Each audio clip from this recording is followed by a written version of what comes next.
Oh dear lord, since 2016 I've been doing these top 10 best and worst animation lists for each year that I lived through, because I've noticed I tend to have different opinions than most people when it comes to animation. 2016 I actually found to be the greatest year in animation history. In fact, my favorite animation of all time comes from 2016. And for the last 4 years, I've done a list for each year. In fact, in 2017 I actually had to do a top 17 best. While in 2018 I actually forgot to do a best list, I did at least the worst, but I remember there were so many good animations in 2018 that I could have easily done a top 18 worst. 2019 was such a good year that I've actually had trouble filling in a top 10 worst, to the point I had to put in an MLP episode of Friendship is Magic on the list because I had so little choices. I've only done these lists for the past 4 years and only on DVR prior, and never in video format because not only did it not interest me enough prior, but because it often is hard to narrow down your opinions on an entire year of animation. Plus, I'm bound to discover some animation from a year that I may have never heard of years later. DeviantArt, like most media, has been fucking over its users in 2020. To the point that I can't do a journal on the year anymore due to lack of traffic and has become very unorganized and more than likely no one would read what I say. And I think that over the years, I improved enough as a critic that I think I'm good enough now to make this in video format. I wasn't interested in doing it before, but now I think I'm interested enough in turning this into a video. 2020, however, is so jam-packed with garbage that the top 10 worst animations of the year now has to be the top 20 worst animations of the year. Out of all the 114 years of animation since 1906, 2020 is definitely the worst. 2020 was not only the worst year in human history, but was also the worst year in animation history. Not only does 2020 have my new least favorite animation of all time, but the top 5 worst are all in my top 25 worst animations of all time. Animation this year was so fucking terrible. It was offensive, boring, disgusting, dangerous, and some of the things feel like they should have been viewed by the FBI. And I have a bad feeling that the rest of the decade in animation is gonna have even more shit and possibly worse shit to come. And we still have 9 years left of this decade. Is it too late to find Rick Sanchez and use his boar gun to go to an alternate universe? Let's change the subject. Yes, this video did come out before, but due to a recent backlash, I deleted the video because of some nasty things that I regret saying in the original video.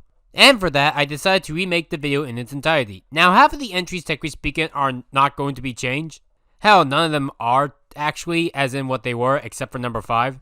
But I am gonna reword some of them this time around. Oops. I want to apologize to both Crimson Mayhem and Power Loud Girl for my actions. We will go more in depth with what I specifically have to say about them in the conclusion of my video. I don't want to do it at the beginning due to the fact that I would like to finish the entire review first before getting to my I'm sorry section. That will be part of the conclusion. Alright then, let's resume my animation list. Wow, that was a downer ending.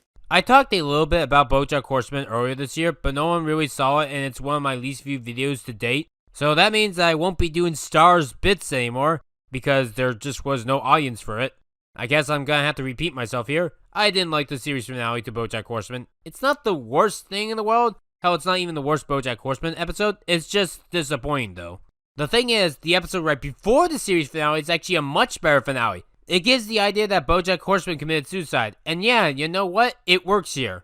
It's not out of place like in My Little Pony or SpongeBob. And it's not disrespectful like Family Guy or Fairly Odd Parents. Bojack Horseman feels like the perfect character to go through this.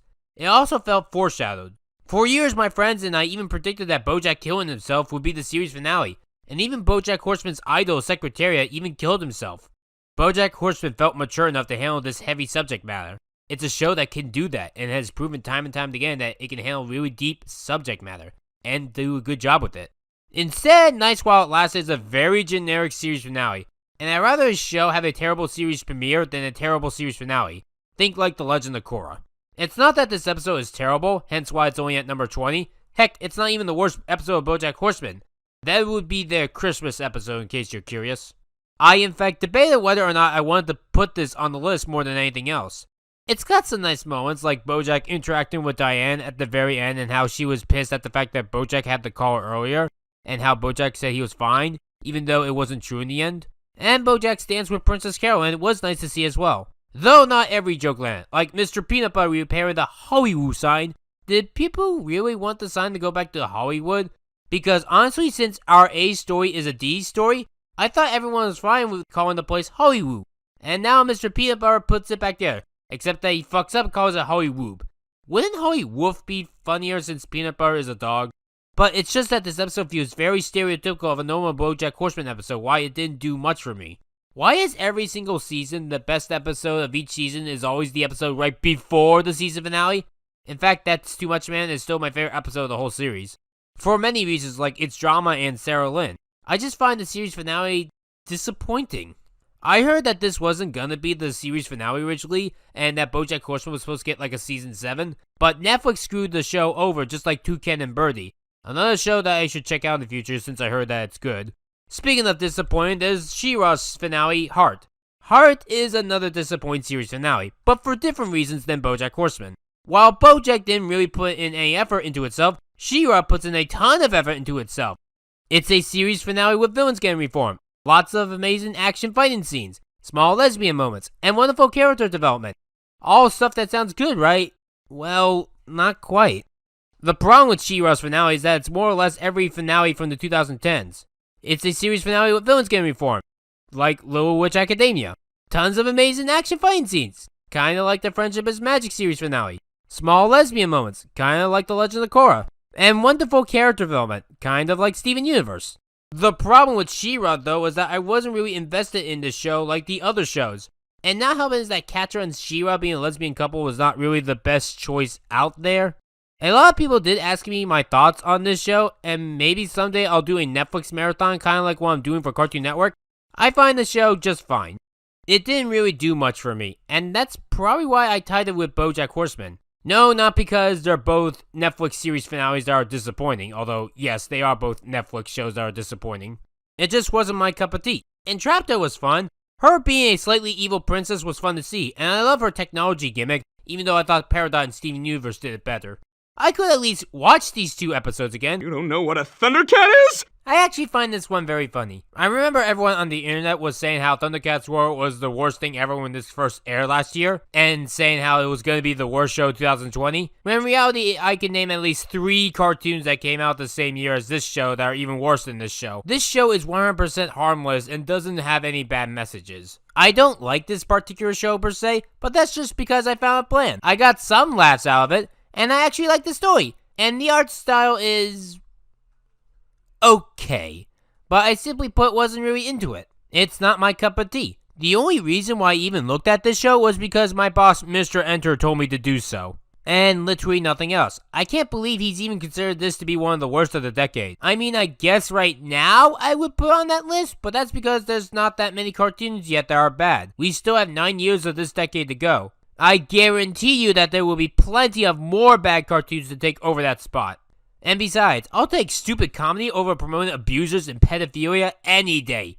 Fucking hell, people saying that ThunderCats is one of the worst cartoons ever. They're all woke and spoiled. Speaking of spoiled, Teen Titans Go made a crossover with this show. And while it's definitely better than their Powerpuff Girls crossover, I wasn't really into that one. And the ending message of someone saying the show is bad automatically has poop opinions was a bad line that I did not like. But the only real thing to note is at the very end that one guy's shown being dead when the actor that played him died recently. His name was Earl Hyman. I really hope that Teen Titans Go did that by accident and not on purpose, because that would be a really dick move if that was intentional. I don't get why Teen Titans Go is being bad. They have proven to be good. They have crossed over with things like Freakazoid and Beetlejuice, which are both some of the best episodes of the whole show, for knowing how well into the references they are with a very good amount of comedy, while this one here just feels bland and underwhelmed. And that's the way the news goes. Wait, I thought that Mr. Pickles, a gross house show that is stupid and pointless and wasn't funny, aired back in 2019. Oh no, wait, I'm sorry, this is just a carbon copy of Mr. Pickles. And no, it's not that anime fairy tale either. J.J. Villard's Fairy Tales is a quote-unquote parody series of classical fairy tales, and it subverts them as much as possible. But instead of being funny and clever like Shrek, it's crude and vulgar with no interesting things to discover. One problem that I have with the character designs is that all the characters look like children, despite the fact that I know that they're adults. I mean, the opening scene is a man asking for his wife to have a child, but because the character designs make them look like children, it's like if 2 kids are imitating adults very poorly. Also, the show for every episode has this random text that comes on screen for 1 frame and then never shows again. It's okay to give up on your dreams. I've actually wanted to talk about this for a while because YouTubers do this as well. When you're telling humor, you can't make your jokes only last 1 frame, because more often than not, most people don't go back to watch the same video over and over again. Only hardcore fans do that. I remember Josh Scorcher used to do this all the time when he reviewed Friendship is Magic, and it actually pissed me off because I could never read what was said. Also, they reference The Shining.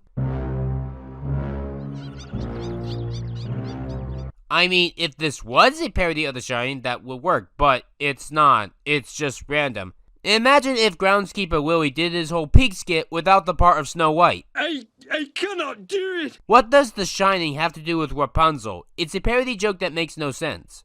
I'm willing to bet that 100% of you guys watching this video only heard about the show from me. The pacing in this show is absolute shit. Who is this Jezebel? Princess Jezebel. Wow, this is so bad it's good. I'm laughing my ass off with this. The mom doesn't know who she is and never met her, yet knows her name automatically. That's racism, plain and simple. Yes, it's racist to not serve somebody that is paraplegic. It may be rude, but that has nothing to do with racism. It's on skin color, not legs. Still a better take on feminism than DC Superhero Girls 2019. Jezebel, you're alive, and you're walking. Oh my god, this is funny. She didn't even walk one step, and yet he said that. What's worse, trying to be offensive or being offensive without even realizing it? Probably the latter. JJ Villard is the former. It's like a King Star King or 12-ounce mouse just not giving a fuck on its world or anything around it. It's just like ThunderCats Roar, but that show is better because it at least knew how to design characters to look like actual adults, and made its children characters look like actual children. But I'll take trying to be insultingly bad like this Rapunzel ripoff than the Rapunzel show trying to reform Cass. But in the grand scheme of things, I find this uninteresting. Rick and Morty Season 4 is no different. It's another Adult Swim product that I find uninteresting. Season 4 is definitely better than Season 3, and there's definitely no episode from this season as bad as Pickle Rick. Hell, Rattlesnake Rick Lacta is the best Rick and Morty episode since Total Recall. And Total Recall is my favorite Rick and Morty episode for the record, but it's not to say that Season 4 is the best season. Season 1 and 2 are still better, with Season 4 coming in third, but the season finale was definitely the worst of the season. Okay, so the show is trying to do like the typical 2010 Cerebus syndrome, of having some kind of grander story that lasts more than one episode. Both this show and the Tangled TV series have proven to me that not every show can pull this off really good. Sure, some can, like Friendship is Magic, Steven Universe, and Little Witch Academia, but Cerebus syndrome is at the flip of a coin. I love Cerebus syndrome, but I also only love it when the story is written well, and one of Rick and Morty's weaknesses is story. Let me put it like this. The best Season 4 episode is Rattlesnake Rick Lactica because it's a one-time episode that is filled with joke after joke after joke. It's a non-stop laugh ride. And you know what? Star Mort Return to Jerry is also a laugh ride. I think it's a funny episode.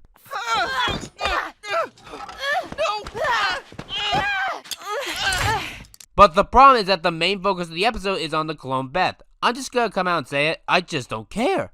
Like, I fucking just don't care. Rick and Morty works with only Rick and Morty, and sometimes Summer. But fuck Beth and Jerry. They are the worst duo in animation. And the clone Beth thing goes nowhere, especially since Rick randomized them. Beth ruined Season 3. I mean, she started that season off saying, Jerry's going to spend some time divorced. Only for her to get back with Jerry at the end of the season, meaning that the whole season was pointless. And here's the funny criticism. I actually love Rick and Morty when it's pointless, because normally it doesn't tell a story, but rather really funny jokes and interesting scenarios. But episodes like the ABCs of Beth and Star Mork Rick Turn to Jerry are just episodes that make me worry about the show lasting another decade. What a bore. Oh dear god, these two here are some of the most boring pieces of animation that I ever sat through. FYI, I love how the Madagascar first movie is about Marty exploring the city for the first time ever, and yet the TV prequel series says that Marty goes to the city all the time. But let's start off with Where's Waldo first. Did you know that they made Where's Waldo into a cartoon? Well, I'm not surprised. Eventually, everything gets its own movie or TV show. Now, true, there are educational products that aren't shows that do get turned into shows that are good. I heard that Carmen Sandiego is one of the greatest Netflix shows of all time, which is apparently a series that I need to look into. You guys do recommend me a lot of cartoons all the time. But no, the Waldo cartoon is, not good. The book series that the show is based off of has even less of a story than Rick and Morty. It's literally I Spy, but you find a man named Waldo. I really do love the book series, and I've read them since elementary school. The drawings in them are still some of the best pieces of art that I've ever seen in children's literature. They're very creative and tell a lot of its own story on just one beautiful image alone. So I guess the question that I have to ask is, how the hell do you turn something like that into a cartoon? Oh, I know! By ripping off Dora the Explorer, which apparently that show ended like in August of 2019 from what I gather, which is fitting because Where's Waldo started right when that show ended. It tells me that this show is some kind of cash grab, even though that I don't think that I've heard of anything Waldo-wise since at least high school. But this show does a lot of fuck-ups that surprised me. First of all, this is a baby spin-off. They make Waldo into a 12-year-old kid. They also change when there's race for some reason. And Oddlulu, at least the original 1991 TV series kept Waldo as an adult like in the books, and Lulu is the blandest antagonist I've ever dealt with. Why the hell does animation keep making people named Lulu awful? I love people named Lulu. Honestly, this show is even worse than that Magic School Bus reboot. At least that show tried to keep the spirit of the original. Meanwhile, Where's Waldo seems to have some resentment toward the original books. I get that calling him Wally would be weird since he's only called Wally in the original place that the book was made in the United Kingdom, but why is this show ripping off Dora the Explorer? And why is Lulu so fucking awful, ruining the name Lulu? Fucking cunt!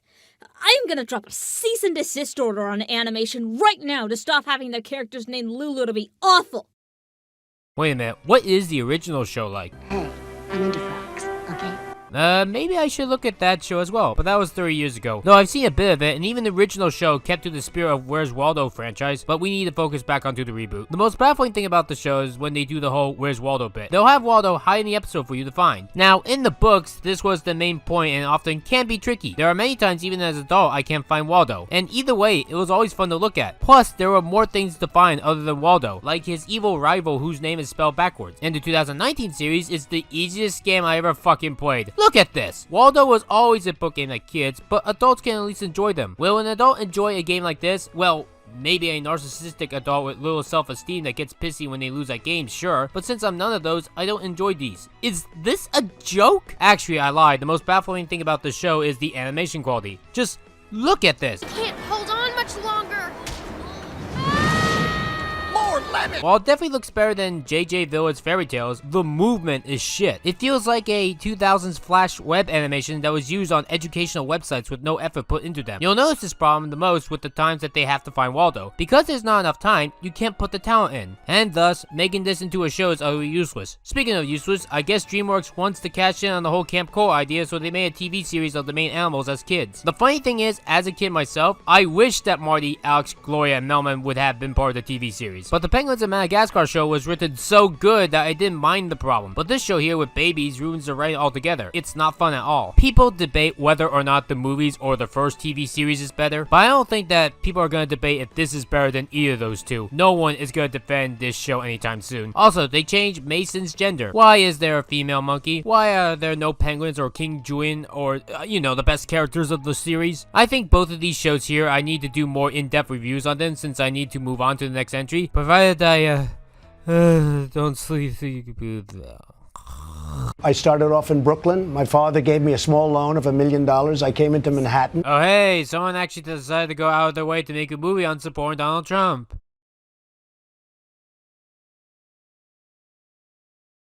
Oh no, that's bad. I guess. I'll be honest with you, this is one of the most boring movies I ever sat through. I know that the guy who made the knockoff Two Planes Be Planes with Brains, but even that looked better than this. This kind of reminds me of Mars Needs Bombs in terms of the animation.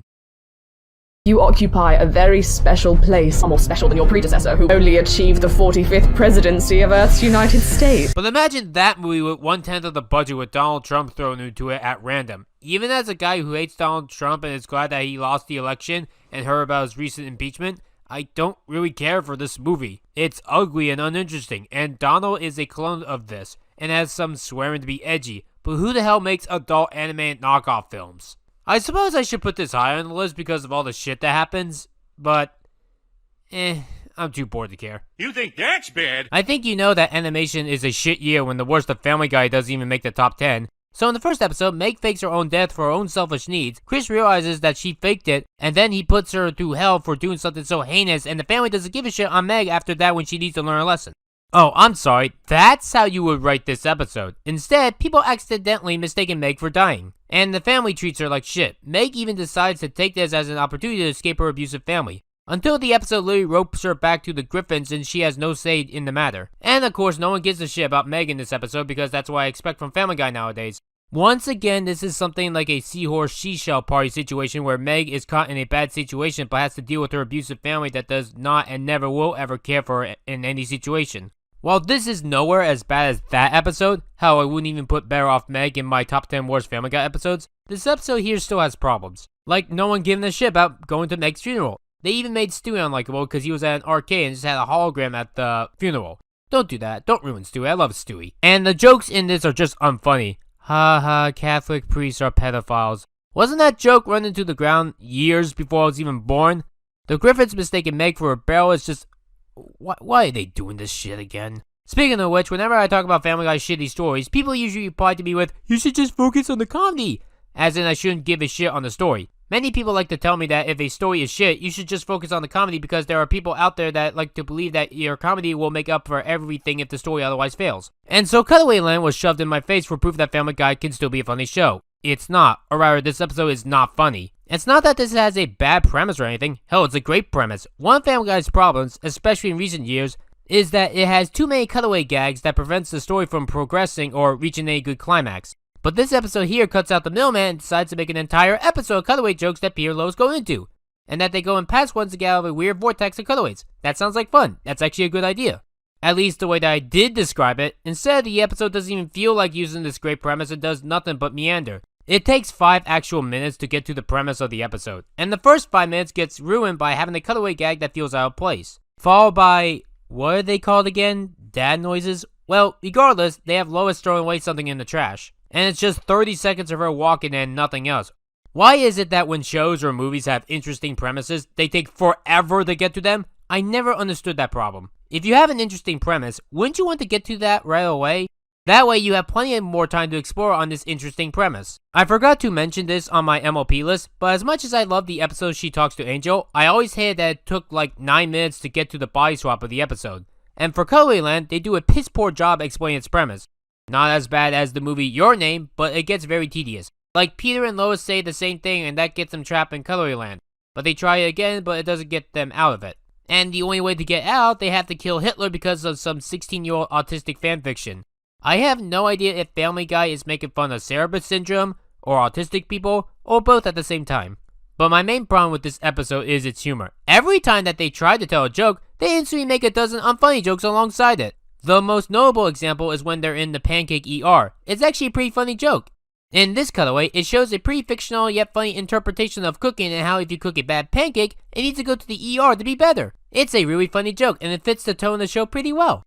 It also gets ruined with this line here. Pancakes aren't people. We need this wing for COVID. Wow, Family Guy missed the point on cutaways completely. See, the cutaways in Family Guy usually work because they're nonsensical enough and so detached from reality that you can usually laugh at its absurdness. But when it introduces real-life serious things like COVID, the illusion gets ruined. And what we get in the end is some rancid humor.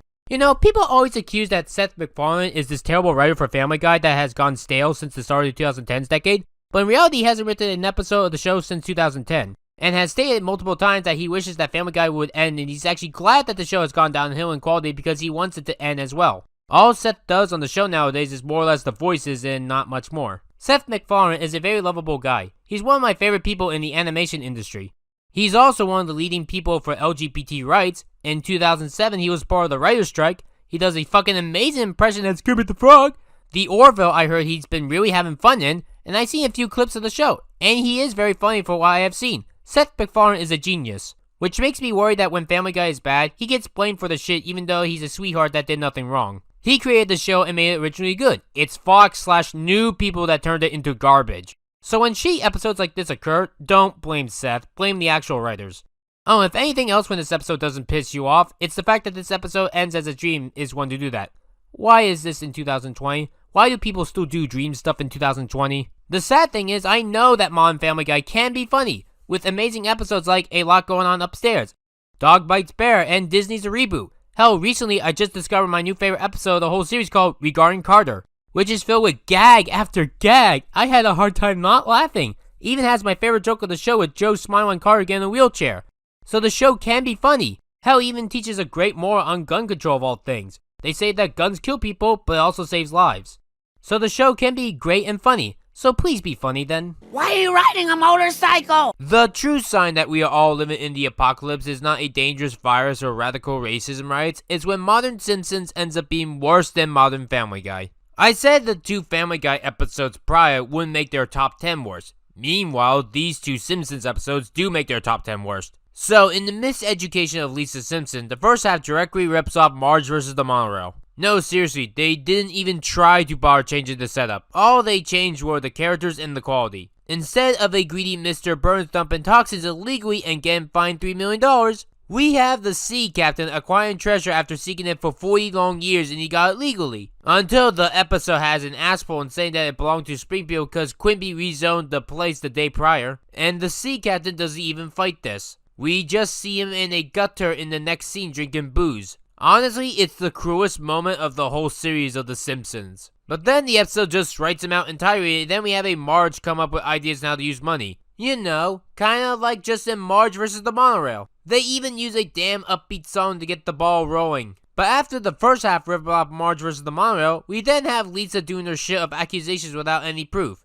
No, seriously, they build a school for kids to learn STEM and everyone loves it, and Bart is even very smart in this one and gets actual good grades. Which makes Lisa suspicious because she believes that Bart can't be smarter than her. No, seriously, I dare you to tell me that I'm wrong, because that is Lisa's one-track fucking mind. This is why I find Lisa to be the worst character of the entirety of The Simpsons. She'll often make mountains of accusations on someone or something without any proof, which makes it even more worrisome when she forgives awful people or thinks that awful people are awesome, like the girls from Bart vs. Itchy and Scratch, who in any normal episode, Lisa would be appalled by them. But because they're girls and the episode is on sexism, they're good now.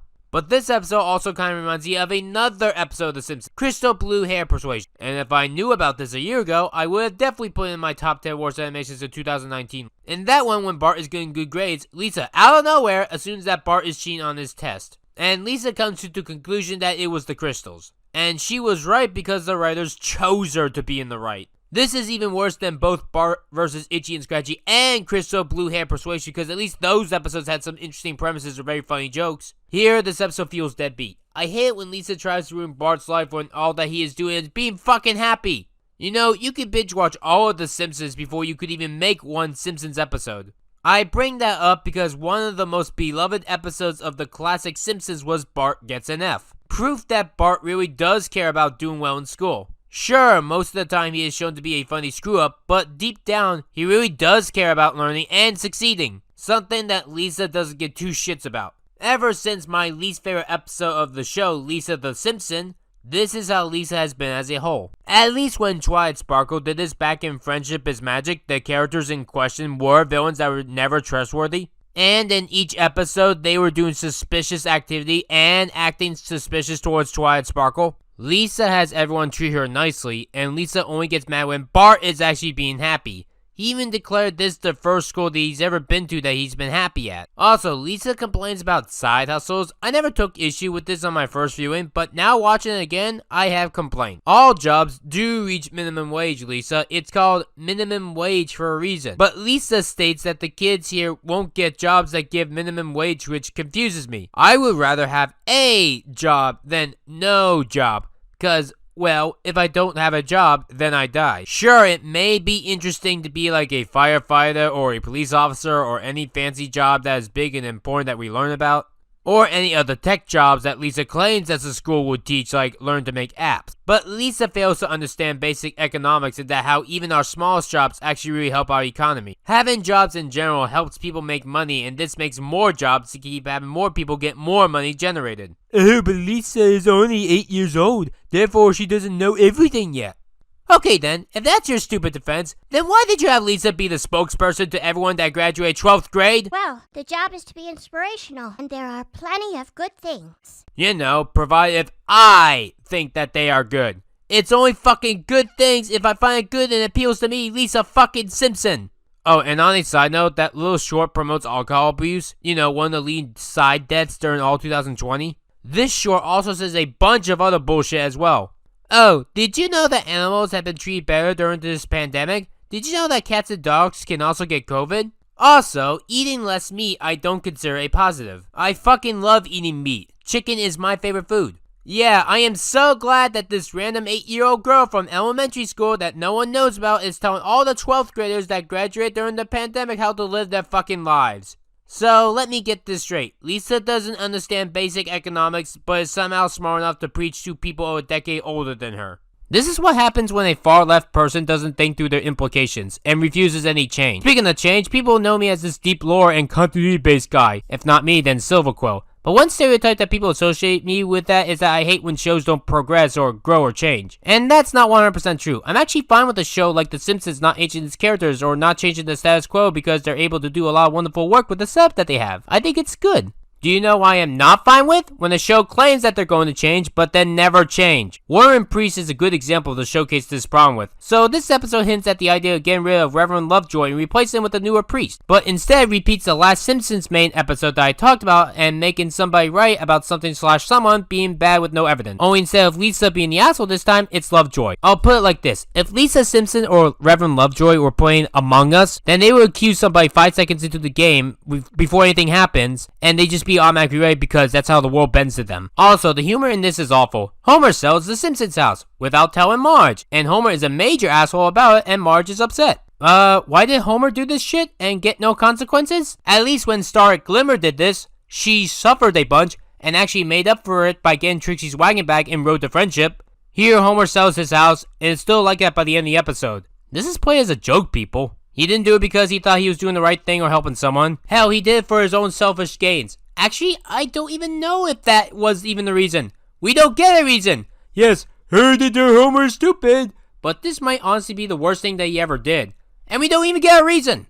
Oh, and this never gets solved in the episode. They still don't have their house by the end of the episode. But back to the main plot. Wait, this is just that Lisa episode, but instead with Lisa in STEM school, it's Lovejoy with Christianity. Actually, there is one key difference, and that this is a 2-part episode lasting 44 minutes. Why is this the episode that they decided to make a 2-parter? At least with Who Shot Mr. Burns, it was a fun episode that actually covered 2 seasons, one being the season finale and the other being the season premiere. You could have made War and Priest a typical 22-minute episode because nothing about this episode is special. And it's also filled in with stupid dated jokes of the time. I still remember when The Simpsons used to be timeless and not dated. Fuck it, I'm saying this right now. Step right up, place your bets. Who here thinks in 2021 that Bart is going to say, okay boomer, Lisa is going to say that Milk is racist, and that Marge is going to be called a Karen? I remember when I first mentioned this movie to Dashi that she was surprised that there was even a 4th one. And it was the funniest thing ever. I already did a Ryan Animation review on this movie, so I'll be quick with this one. My main problem with the movie is teaching the message that kids can get away with anything solely because they are minors and nothing more. And there are people out there that think that this is a true statement. So I guess that means characters like Cozy Chloe don't deserve to be punished despite her committing genocide. And is self-aware of it. Also, she's a teenager because getting your cutie mark usually dignifies that you just turned into a teenager. And in the real world, we have a thing called juvie, where we have minors, aka children, get arrested. I have no idea why this whole North in the North franchise is still going. This is their 4th movie, and I heard that they might make a 5th one. By the way, the King of China... Oh, nice of you to provoke going to China in 2020. But the king does nothing more than a simple, oh, that's just my kids for ya. The kids just do a simple fucking sorry, get no consequences for their actions. Because apparently saying sorry is all that you need to say to forgive genocide. Because if you do something wrong, according to the norm, all you have to do is apologize for it. This is even worse than the first 3 North in the North movies, because at least those didn't teach bad lessons. Here, they teach an offensive lesson. Only reason why it's low on the list because it seems like a last minute thing, or just stupid writing that makes me unsure if we are supposed to take seriously. I mean, it's North in the North. Am I supposed to take anything seriously here? There are other problems with this movie as well, like Vera and Olympia not being in this movie. Or how did the kids get to the North Pole and back to China in mere hours? Or the fact that this movie is so fucking boring. I stopped the review halfway through and just jumped to the end because it was so fucking predictable. Speaking of predictable, I guess the ending to Trolls 2 before it even happened. No joke, when the Rock Troll said this, friendship takes time and years of mutual care and respect. You don't just become best friends. I immediately assumed that they were going to reform her at the end of this movie. And I also predicted that it was going to be Poppy that reformed her as well. Despite the fact that Poppy would have been hypocritical to this situation. I was 100% right about the whole thing. If I had to make a wager, I would say that the people who made this movie saw the Friendship is Magic movie and tried to copy-paste that thing in here. I'll give Trolls 2 this, it is definitely better than the first Trolls movie. At least this movie isn't teaching you that you should just get over it with a family member of yours dying, that any griefing at any point in time is bad. Hell, the animation in Trolls 2 actually looks fantastic. I love the use of the yarn design and the designs of some of the trolls. They are pretty clever and I love the backpack use of the villain. But the story is cliche at best and destructive at worst. Yes, Poppy, steal the magic string that protects your village. I'm sure bringing it right to the villain won't do you any harm. And this movie has more or less a death fake out of being colorless like in the first movie. Speaking of the first movie, why are the Bergens not in this one? I'm pretty sure they could have helped Poppy. Hell, they don't even get mentioned in this movie. And Poppy doesn't even save the day. The giraffe troll does, but Poppy takes all the credit. God, I hate Poppy in this movie. But let's be honest here, folks. The worst thing about this movie is how Jeffrey Katzenberg treats his employees during this movie. Plus, everyone knows I already have a ton of friends. Can we please, for the love of God, stop having characters that are being abused, abusive, and are fucked up in the head be featured as main characters and or just characters in general already? It is sickening as fuck. I don't like Fox shows. Fox shows just aren't that unique to me. Maybe it's just because I'm not into sports, so Fox Sports never interests me. And that their news station is far right, and far right people I cannot stand due to the abuse that they have given me. I always thought that when Disney bought Fox, they would improve Fox as a whole, like what they did with Pixar, Marvel, and LucasArts. But no, they didn't improve Fox, which makes me question why Disney bought Fox in the first place at all. But Fox's worst stuff was their animation. They're either rip-offs of The Simpsons or Family Guy, i.e. the only two Fox shows I actually do enjoy. Or they're just better versions of them that just didn't really catch my interest or no longer make any new episodes like King of the Hill and American Dad. They always have a very copy-paste humor with political messages shoved down your throat and all you want to do is enjoy the show. Duncanville is no different. It's another ugly-looking show from Fox that's a fucking comedy that's not funny. I'm sick and fucking tired of this shit because that's all that Fox has done for the entirety of this fucking millennium! As much as I loved Inside Out, Joy was the weakest part of the movie. And I'm not really that big of a fan of the Mighty Bee. I personally find it to be an annoying cartoon. Maybe Amy Poehler is not just good in the animation field and she should just stick to live action like with Saturday Night Live because that's where her humor shines. Let's see, Duncan here is just a discount Duncan from Total Drama but as a protagonist and with his family. Who Amy Poehler also voices, by the way. Jack is the dad who is every single dumbass dad in fucking animation ever. Kimberly, the asshole sister who tries to make herself look good like the good guy but is not much different since she is still insufferable. And the mom is more or less a grown-up Bessie, even though she looks like she's from Helga Pataki. Wolf is more or less a Mordecai ripoff. Mr. Mitch is just there. Also, Bex isn't really a parody of Betsy Sodero because you're just having the same damn actress play her. This isn't a parody of it. You're just stealing the joke and yet doing nothing creative with it. At least John Day Lancey, when he played Discord from Monopoly, was creative and not just a Q ripoff from Star Trek. I have no idea what the hell to say about Jing other than I wish the show would drop her creepy fetish on her older brother Duncan. Mia is actually the only one that I really have something to say despite how little screen time that she gets in the episode I'm reviewing. In her opening scene, she explicitly states that she got a job at a pizza place, but because the pizza place supports anti-LGBT groups, Mia sticks her finger in every single pizza pie that she delivers. And that 10 seconds is basically why I don't give a shit about this show. I could write a 10-minute essay on those 10 seconds alone. But because this video is already going to be over an hour long, I know better not to. So let me simplify. Just because people eat at restaurants that support anti-LGBT groups doesn't mean they're anti-LGBT. There was something that my former abusive best friend / girlfriend used to say to me all the time. I often eat at Chick-fil-A because I believe that they make the best chicken sandwiches. And yes, I was self-aware that the CEO of that company is a piece of shit and is anti-LGBT rights. But just because he is a piece of shit doesn't mean that all of the employees are shit. Most of the employees are nice people. Would it be nice to work for a company that has the best perfect morals in the world? Yes, it would. But unfortunately, most people in the real world have to work for companies that support shitty behavior or are just assholes. It's how we make a living. Mia doing that, especially in 2020, could lead to more people getting sick and dying, especially if she doesn't wash her hands. And it does sound like she is intentionally dirty and want people that want just a simple pizza dead. This is even worse than Lisa's school shit because at least their tech stuff destroyed itself and not Lisa. While Mia here is actively causing problems. Why does Duncan love Mia again? He's clearly not interested in any of the bullshit that Mia is saying. All he cares about is fuck her right in the pussy. Anything else that I missed? Why don't you stay home with us and watch The Boss Baby? Boss baby, boss baby. Nothing of value is gained from Boss Baby. Bad show. Bad movie. Speaking of Fox, there's Bless the Harts, another show that I wish that I could give a full-on animation review into. Also, can someone please tell me why Jesus is in this show and is able to talk to Jenny with no issue at all? I mean, when this happened in God, the Devil, and Bob, we at least know why God is there and it is explained to us. Why does God exist in this show, and why does the animation style remind me of The Good Family? In the first episode, the show gives us a much better premise with Violet's drawings. I would have been more interested if the show went into a fantasy show like that. Actually, let me put it like this. Imagine if shows like Amphibia, Infinity Train, and The Owl House didn't actually go into their fantasy locations at all, but instead the protagonists stayed in their real-life abusive households, and their fantasy worlds would have been nothing more than a quick mention in one episode. It would have been dramatic, dark, and deep, and it will also be awful! That's what Bless the Hearts is. Those shows, but only focusing on the abuse.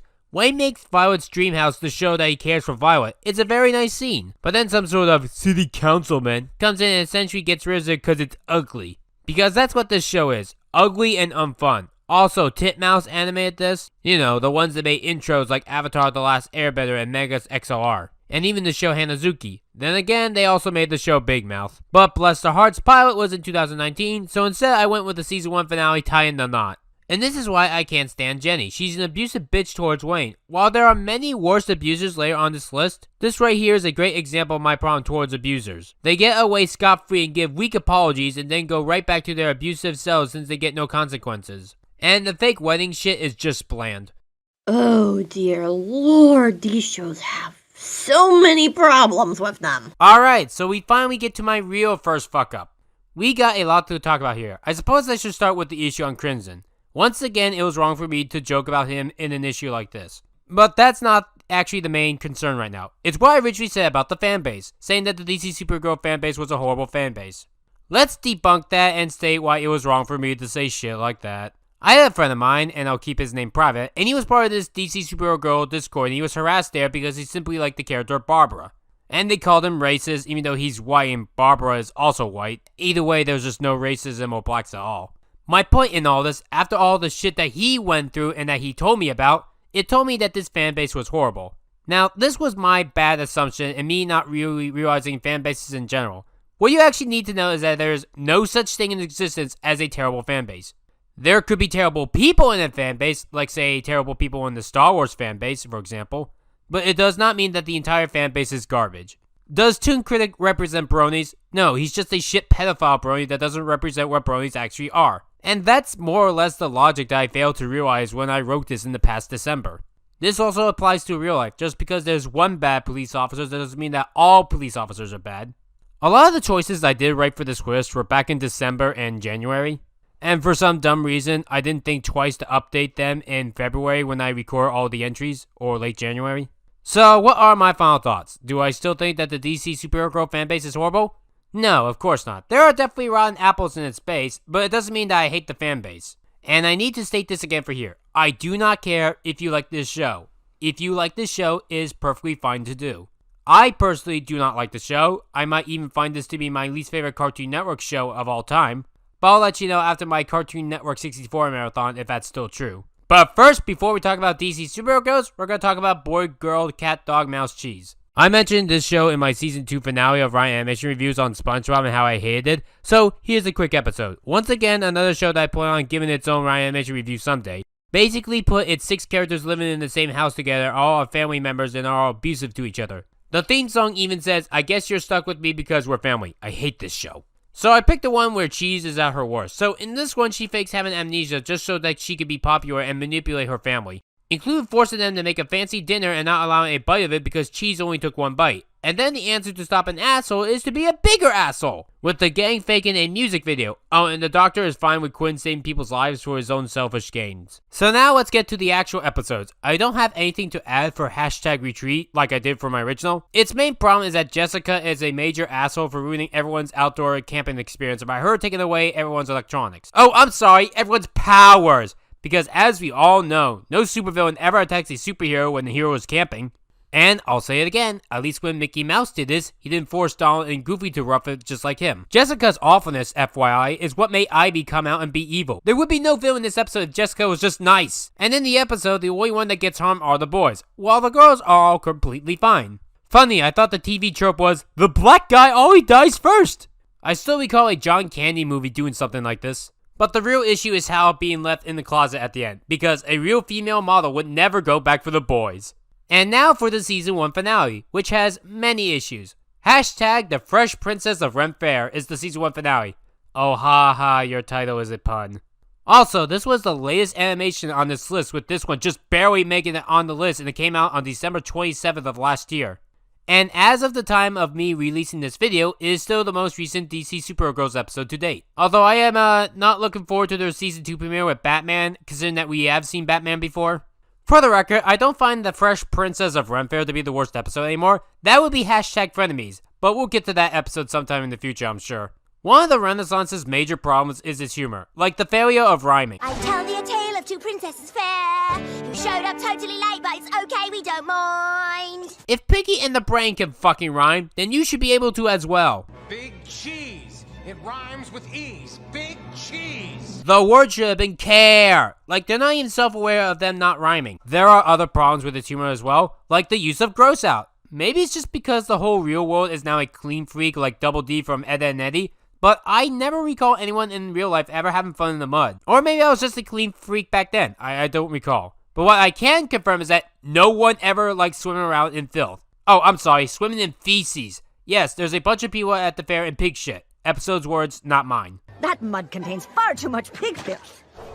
Pig filth? You know, for how much Ren and Stimpy gets criticized for gross out, at least they never had literal shit. And Kara's joke is not funny. Do people in 2021 still make fun of geeks? That's an actual question. I'm a geek, and I love geeks. And yet, all Kara is doing at the fair is eating turkey legs and making fun of geeks. I'm only here for two things, okay? To eat turkey legs and to laugh at geeks. The worst joke of this episode is easily the part when the guy loses his pet falcon. Calling and seek worthy prey! Lady Hawk. I mean, it's a wild animal, sure, but I'm pretty sure that was a trained falcon. I mean, imagine for a second, someone had a pet cat. Cats are cute and adorable. Yes, they are also technically speaking wild animals, but humans do love and take care of them. But imagine if Diana walked in and said, "Your cat does not represent you, away with you!" and lets the cat go into the wild and you never see your pet again. That's what I get from here, and my view gives even more evidence when the man flat out starts crying. And none of the girls give a shit to help retrieve his falcon back. Aren't you all superheroes? Why didn't you get his falcon back? He never gets it back in the episode, by the way, and I'm willing to bet that they would have only returned the falcon if it was a woman and not a man. Is there anything good about this episode? Well, there is a funny joke that Barbara points out of the olden things, like olden Wi-Fi. Ye old Wi-Fi. There's the oldie snack bar, the oldie ATM machine, the oldie Wi-Fi mobile hotspot. But that's like the only thing that I enjoy from the episode because I'm still too distracted by... Well, thanks a lot, Diana. You ruined the whole show. And finally, we have Wonder Girl. Woman. Do the same shitty joke.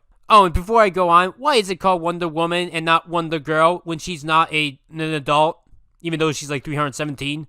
Anywho, back to the Wonder Woman shitty joke. Our world does pretend to be a fun thing. Diana criticizes it for not being realistic. This has literally been her biggest problem for the entire season. Here we are, 52 episodes in, and she has not changed one bit for the better. It's always a bad sign when the character refuses to grow. This is actually important to this episode, believe it or not, because even Zatanna is fed up with Diana's shit as well. I mean, the worst that her other friends do is like Bumblebee criticizing Zatanna for cleaning herself up with magic, but at the very least, Zatanna looked around to make sure that no one was watching her do magic. Oh, and by the way, I don't know why Bumblebee and Green Lantern are in this episode. You could have cut them out of the episode and nothing would have changed. Just because they are the main characters doesn't mean they have to be in every episode. Zatanna and Diana split up due to the fact that Zatanna can't stand Wonder Woman's shit. Until Ember comes in and steals Zatanna for thinking that she's a real princess and that Ember is a demon/dragon thing that eats princesses. I said this in the original video, and I will say it again here. Her design looks exactly like Webcake. It's not a criticism or anything, it's just a distraction. Seriously, I'm not the only one who notices this, right? Funny that I met Webcake once. So Ember...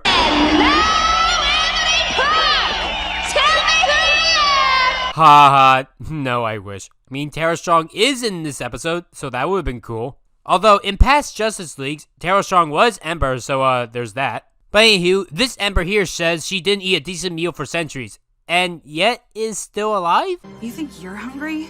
I haven't had a decent meal in centuries. And so the episode has her capturing Zatanna, and then realizing she ain't a real princess. So she then goes after Wonder Woman. One thing that I will defend this show is that it does have some really nice animation, and it especially shows in the epic fight scenes. But it might just be me, but the fighting in this episode is actually underwhelming.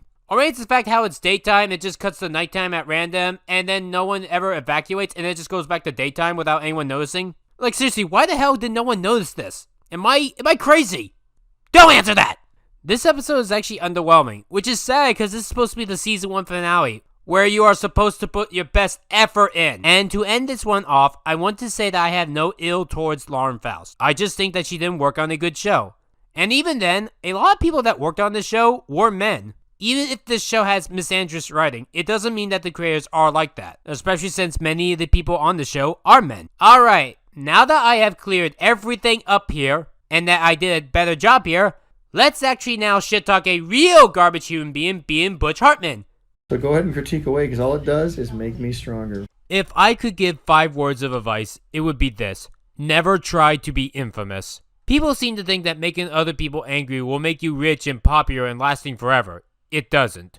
It never has and never will. If you know the story of Levius here, then you should know how this works by now. Oh, the mighty have fallen. In 2018, Butch Hartman was probably in the prime of his life. Actually, what am I saying? That was 2005. But regardless, 2018 changed Butch. I say that Butch was butchered, but you all know that joke by now. When he did that Kickstarter, people thought that we were finally gonna see how good of a show that he could create without Viacom's control.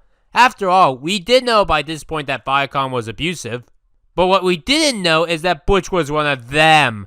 Basically starting shit talking every single person in existence and saying that people that critique are sad sacks that live in their mother's basements. When ABBA Catastrophe came out, there was a rap party, and he only thanked himself and God, and literally no one else. He also said that Tara Strong was the reason why Mary Kay Bergman committed suicide, and has done other horrific things that I'm sure that you can find out. But let's focus on what he did in just 2020 alone. The most infamous thing was him saying that autism was a disease that we needed to cure, in the same year that coronavirus happened. Why are people still thinking this in 2020? People like Butch Hartman and Sia need to realize that autism is not a virus that we need to immediately cure. And any person that thinks that still is just as bad as being racist and hating the LGBT community and other religions. 2020 also had Butch release The Garden, the first thing of his failed Oaxis streaming service. Oh, by the way, Oaxis was already taken before Butch came up with that name. So I imagine there might be a court soon issue later this decade, other than the one that Butch dealt with last year in terms of that artist. I checked the website, and Butch's website didn't update since September 2019. That's over a year. But back to The Garden. I could only get limited footage for this one because I didn't want to spend $130 on this 2020 animation. Actually, we'll put a pin in that for later. Anywho, people usually think that the animation is good and like how it's the best part of The Garden. And this is where I have to disagree with most people. I mean, the animation style does look nice, and it does follow the animation principle of appeal.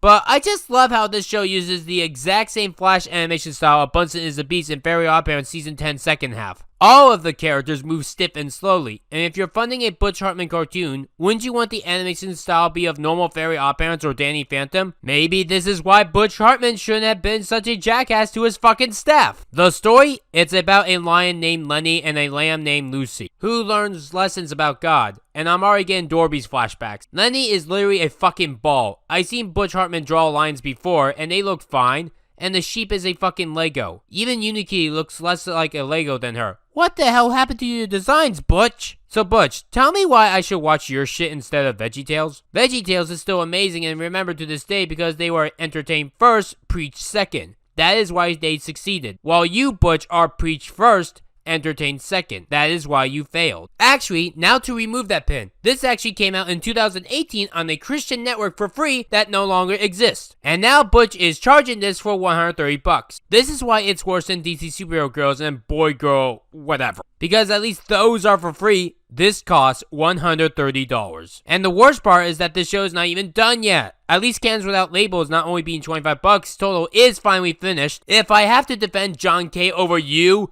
you have failed as a human being, Butch. No one is laughing. We're definitely gonna win that state with all the lazy-eyed weirdos in work boots. What's it called? Fucksville? Oh yeah, Pennsylvania. I've noticed that this whole list is gonna be filled with politics and unpopular opinions that will get people mad at me. But now we have 2 full shows on those alone. Our cartoon president doesn't need to exist anymore since the fastest is out of office. And as of the time of me recording this video, Donald Trump is getting impeached.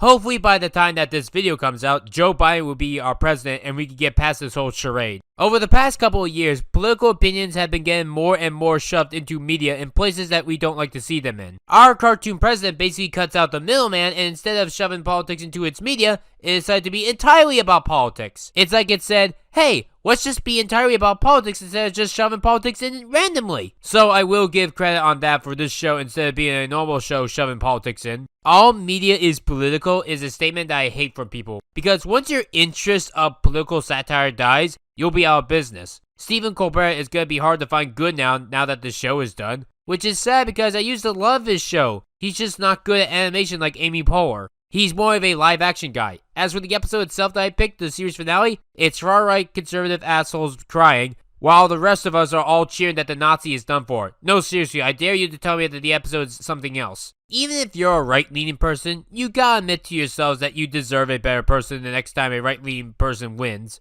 Maybe in 2024 or 2028 you'll get that chance for a real better future. Speaking of a show that is nothing but politics, I'm surprised that Big Mouth is still going on. I know that some people say that I'm too harsh on shows, but sometimes it's the other way around. If there's any cartoon that I was too nice on, it's The Loud House. But Big Mouth is also up there. Now, this is nowhere as bad as The Loud House, but it is uglier. Actually, both our cartoon president and Big Mouth have awful animation. At least things like DC Superhero Girls in the Garden look appealing. This episode, half of it is 9/11 jokes because Coach Steve was born on 9/11. And the other half is racism humor with Missy and Devin all mixed in with Nick in the right of Jesse being a bitch, with the episode not agreeing with me. I thought animation PSAs were dead. PSAs should not exist in animation. Most PSAs are things like Captain Planet's AIDS PSA. Who cares how I got it? It stinks! Ugh. But to give Captain Planet defense, it's a corny show from decades ago, and our knowledge over time has gotten better. And we also came to the conclusion that not everyone is always right with PSAs. Even back then, there was doubt. Something that doesn't exist in today's world. Today's PSAs are more on the lines of, my opinion is correct. In the early 2010s, this was discarded and was treated as in the wrong. Now in 2020, this is somehow right now. Arthur is a good example of one of these things. Recently, they have done 2 PSAs, one on racism and one on mask. And I have problems with both of them. First of all, the animation. Dear God, what the hell happened to this show? This has the biggest drop in animation quality for a show that I have ever seen. Yes, even more than the Fairly Odd Parents. Remember when Arthur was animated really well and hand-drawn? Being transitioned to Flash should not look this bad. But that's the least of my problems. Let's talk about the racism one first, and then the mask PSA. Racism is so unfair. See, that line right there feels like the "it stinks" line from Captain Planet. It sounds completely corny, but it's on a subject matter more serious than 9/11. Hey, remember when Arthur handled 9/11 really well? It's my job to worry about you, Arthur, not the other way around. So, what has this show devolved into? Racism is like a disease. If racism is a disease, can I get it? See, this is what people mean by all media is political. No one wants it to be like this. Then again, maybe they do. I mean, this PSA isn't part of an actual episode.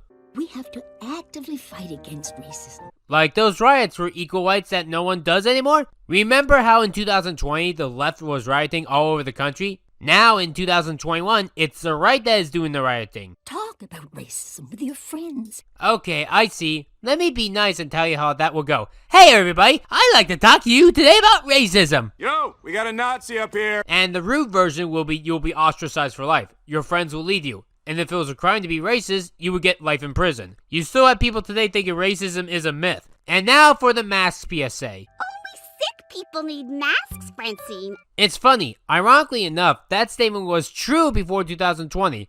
Well, that and people working with sick people in hospitals. Or pregnancies. I do remember my dad wearing a mask in 1996 when he helped deliver me at the hospital because masks have existed for centuries. Also, anti-mask groups even existed back in the 1920s. What actually baffles me the most in this is Muffy herself. I don't mean the fact that she's an anti-masker. What I'm baffled by is how quick that she changes. You guys do know what Karens are, right? I have a right.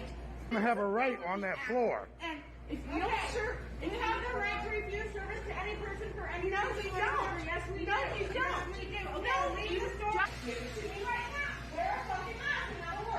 I highly doubt that most anti-maskers are going to change like that. Even in 2021, we still have these fuckers that are saying that masks are evil. And before you call me hypocritical on my mask stance, let it be known that I have changed for the better. And I had abusers control my life last year. I agree with the end conclusion of Francine that masks do work and that we should wear them, but how we get there is what pisses me off with Francine's differences. Here's a Karen story from this past month for me. I went inside McDonald's and they had the mask mandate going inside. I was literally one of the 2 people to wear a mask, despite about 20 people in the restaurant. Only me and this one cashier girl wore masks. I asked the manager, who was some 5-foot-tall, 50-year-old blonde woman, about why none of the employees were wearing masks out of curiosity, since, you know, they were handling my food. Then she yelled at me saying, I have a medical breathing problem. You can't ask me or anyone about wearing masks. It's against the law and you will get arrested. Even though that asking that question will not get you arrested, but whatever, fucking Karen. Yeah, so this clearly was a Karen that ran a fucking McDonald's in the middle of nowhere.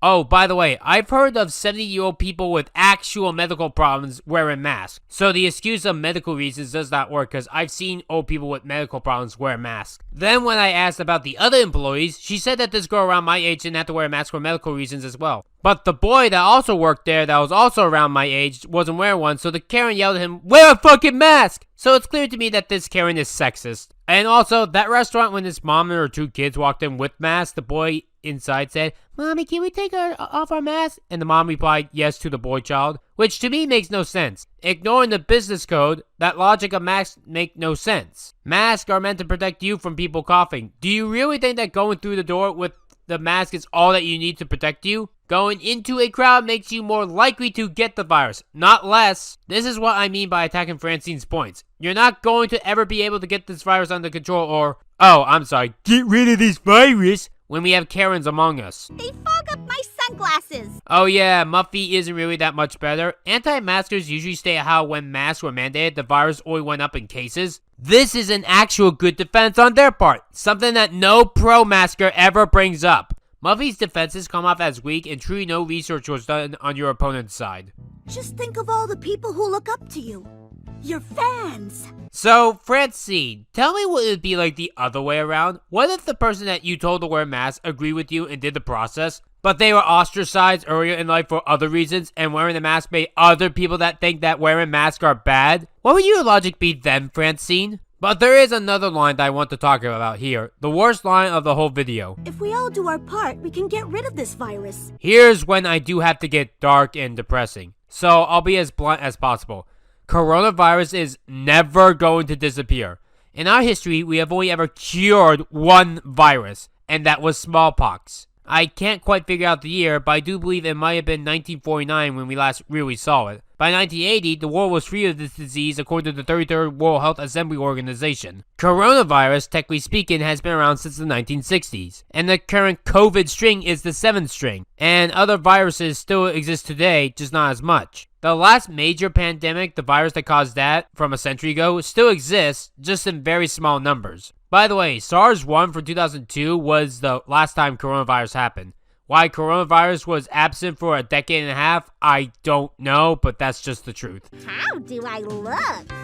Perfect. Oh yes, psychological trauma. So looks great on you. It's not so much I think Francine gives bad reasons, it's that she gives vague reasons. And Muffy is vague as well. This is stupid.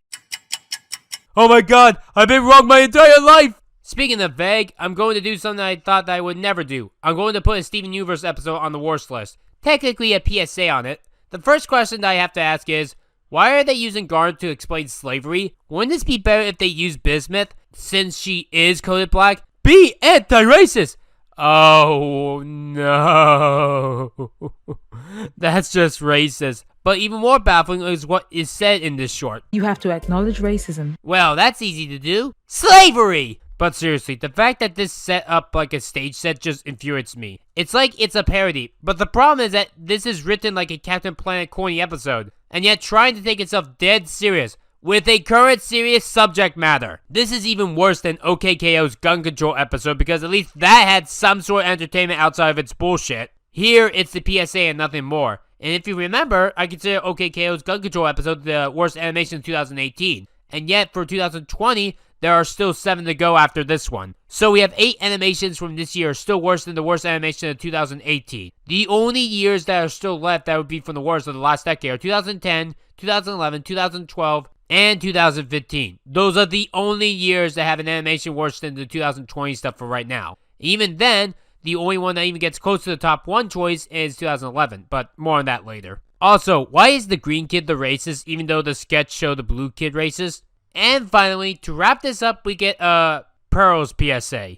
Oh, by the way, why does this have a VHS format? Is it trying to be like those corny 80s PSAs? If it is not self-aware enough. It's not a parody, and if it is, why would you use the current era of video font full screen? Shouldn't you be using the box format that literally everything before 2010 used? And here's a side note, why couldn't they just get the cast of Craig of the Creek to do this? Not only is that show still on making new episodes, but it does a better black representation than Steven Universe. It's not Steven Universe's fault for this, it's just that Steven Universe is more focused on gem stuff, while Craig of the Creek is more focused on real life humans. And I don't get why Steven Universe is racist. They actually handle black characters really well. Connie. She's one of the best written characters I have ever seen. Connie is endearing, charming, funny, and always trying to improve herself and her goals. And she also helps Steven Universe a lot. But what I hate the most about this PSA is Pearl. See, people usually say that in Steven Universe, World War II never happened because of some sort of Nazi shit. And I can always let that slide since this takes place in a fictional universe. But when you introduce real life current problems into your shit, you ruin the suspension of disbelief. And then there's Pearl with her nonsense. Where are they? I worry about you humans. You have no right to question anything when you have been alive on Earth for thousands of years. Shouldn't you already know about this shit? Hell, you could have seen Jesus born and die. Oh wait, you were too busy pining rose quartz all that time. Pearl wanted to be all PC is more or less how people do sadly act today. And again, is this supposed to be a parody with no self-awareness? Steven Universe ended! Put it to fucking rest! Whatever happened to the old days when it was actually a good idea to come to your own conclusions? You disgust me. I had a discussion with Crimson and he told me that I should never say that a show has pedophilia implications because it could get the creators in trouble. And that's fine. And I'll drop what I said on pedo stuff like for shows like Pony Life and The Loud House since it's not worth my time. But with Total DramaRama, let's talk about that. Specifically just this episode. Total eclipse of the fart. Now, true, you can make the argument all that you want that this isn't pedophilia, and that's fine. But what I will not bend to is saying that it's not disgusting. This is the most disgusting shit in Cartoon Network history. At least with the Powerpuff Girls twerking and that adult child kiss, they were each 5 to 10 seconds long. So if you blinked and missed it, it's not much of a problem at all. But this here is about 8 minutes of an 11-minute episode. It's about a fart fairy who goes around sniffing people's farts, which involves being near their asses. I need to say this again, you shouldn't be sniffing children's asses. Actually, that's not only a thing that you should need to say. That's not only a thing that you should never say in your life, but it's also something that you should never think of. It's something that you should be able to go through your whole life without even thinking of that thought. Like I said before this episode existed, the worst thing that the Total Drama franchise ever did was all of Sierra. Her whole existence was being an obsessive stalker to Cody, and her making out with Cody against Cody's will, which can be considered rape. And she also would love to sniff Cody's hair and even his shoes. But then here's Total DramaRama, an episode about a fart fairy who looks like an adult telling children a quarter of Cody's original age to fart on him. At least Sierra and Cody in that show were roughly around the same age, being around 16 to 18 each. Oh, and by the way, why is the fart fairy not called the Toot Fairy? We have the Tooth Fairy, and he mistaked them for that earlier, so why is he not called the Toot Fairy? To be fair, the rest of the Total DramaRama series doesn't get this bad, but it still has gross out and terrible music / voice acting. And yes, the fart stuff is worse in context because the answer to save the day is for a child to fart on a man. Like I said, no one that made this show is a bad person, but I just think that they should pay better attention for future reference. Hopefully, with those 2 new seasons of Total Drama coming out soon, they don't make this same mistake again. You have to pay for Netflix? When I first heard that Scoob was a shit movie, I thought it was going to be like ThunderCats Roar, and where people found it to be the worst thing ever, I just found it average. And I maybe would have found some good things about it, but oh god, this time people were right. Scoob is one of the worst movies I have ever sat through. And it's definitely the worst Scooby-Doo thing ever. Yes, even worse than Shaggy and Scooby-Doo Get a Clue, and even Scooby-Doo Return to Zombie Island. It is one of the most cliche movies I've ever seen in my life. Let's see what cliches it has. Pop songs, day humor, comic relief, trying to be Shrek, Minions ripoff, being 3D when it shouldn't be, annoying voices, hero's journey, set pieces plot, shameless celebrity cameos, Act 2 breakup, a fake-out death, and all ending with a fucking dance party ending. That sounds like almost every single movie in the past decade. This is even worse than the Emoji Movie because at least that movie used folks I don't care about in my life. Here, they use characters I do care about. Oh, and by the way, why is the villain Dick Dastardly? Yes, I know he's evil, but all he ever wanted to do was win races, not take over the world. And how he treats Muttley is kinda cruel, how he just trapped him in there. He tried to make a sob story for it, but in reality he was just a piece of shit to him. Yes, again, I know he's a villain, and you might not treat Muttley the best, but he's never that cruel to him. I love the Scooby-Doo gang, but this is them at their absolute worst, except for Shaggy. Shaggy, though, has the worst voice ever here and its worst role ever, even though he's the only likable character in this whole movie, because he's the only one that's nice and not a total dick. And by the way, why are all of the Scooby-Doo gang celebrities? Yes, I know that celebrities always had a role in the Scooby-Doo franchise, but the point was, it was always the regular cast meeting celebrities. So making the Scooby-Doo cast all celebrities makes no sense. Oh, and for some reason, Fred is sexually in love with his car. Remember how I said to remember this in that Ryan animation review? Well, here it is, what you need to remember. Why would you recreate the intro and throw that in? But the worst part is the fact that all the cast are celebrities, when the point of the Scooby-Doo franchise is the normal cast to meet celebrity people. Matthew Lillard and Greg Griffin weren't even asked to return for their roles. Fuck this movie! Reality TV is trash anyway. Alright, the original Pony Life section was another thing that got a ton of backlash. So I guess I should state this now. The episode does not technically have pedophilia. I said this because of the fact that an adult was chaining a child, and if this was done with humans, it would definitely be pedophilia. And while I did state in the original video that it was a Game of Thrones reference, I said it was also not thought out, and it was kinda creepy. Which not everyone understood from me, despite me elaborating and explaining. But even if we ignored all that, I still do not like the episode Dear Tabby. I mean, I don't find Dear Tabby the worst episode anymore. I still hate it because I found it to be boring and unfunny, and it was Applejack just learned the basic lesson of shut up. There are some other candidates that are worse. There's Game Night, where Twilight forces everyone against their will to play her own game, and when they don't follow along and she is able to control the weather and then Twilight acts like a baby, kinda like how she acted in Trivial Pursuit and refuses to apologize, they just join her and allow her to be playing her game because... logic. No offense, but the luring is a little boring. Game night's over! Everybody outside! Put the storm out! I get it! There's Sound Off, which is about Rainbow Dash determining what app on her phone to remove, but she can't think of one to remove and then gives up halfway through the episode, which ends up with her making funny faces.